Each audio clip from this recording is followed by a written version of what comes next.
Hi అండి, నా పేరు Vikash. This moment was very happy because మాకు మ్యారేజ్ అయ్యి 1 year 2 months అవుతుంది. ఆఫ్టర్ 6 months మాకు కన్సీవ్ అవ్వడం జరిగింది. From the day 1 of marriage, అంటే బిఫోర్ మ్యారేజ్ అయిన తర్వాత చిన్న చిన్న గైనిక్ ప్రాబ్లమ్స్ ఉండడం వల్ల కావ్యకి మా శాంతిశ్రీ మేడం దగ్గరే మేము ట్రీట్మెంట్ తీసుకోవడం జరిగింది. బిఫోర్ ప్రెగ్నెన్సీ గైనిక్ ప్రాబ్లంతో పాటు, అంటే అప్పుడు నుంచి కూడా మేడం దగ్గర ట్రీట్మెంట్ తీసుకోవడం జరిగింది. And then now we got a 2 kids, I mean identical twins మాకు బార్న్ అయ్యారు. Very happy. అంటే వీళ్ళు తీసుకున్న కేర్ఫుల్ కానీ లేకపోతే ట్రీట్మెంట్ విధానం కానీ మాకు చాలా పర్టికులర్గా మేము మేడం దగ్గర ఉండాలనుకున్నాం.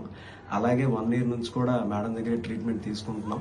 ద ప్రొసీజర్ కూడా ప్రొసీజర్ హౌ మేడం టేక్ అంటే ఇట్స్ వెరీ హ్యాపీనెస్. అంటే అక్కడ ఉన్న నర్సులు కానీ వెరీ హాఫ్ అన్ అవర్కి మా దగ్గరికి వచ్చి కేర్ఫుల్గా ట్రీట్మెంట్ అంటే మమ్మల్ని చూసుకునే విధానం కానీ ఇవన్నీ కూడా మాకు ఎక్కడ కూడా పెయిన్ఫుల్గా 1 second కూడా అనిపించలేదు. మాకు చాలా చాలా హ్యాపీ అనిపించింది ఆ entire process. So we are very very happy. Thank you. మీరు కూడా ఇక్కడికి రావచ్చు. Thank you.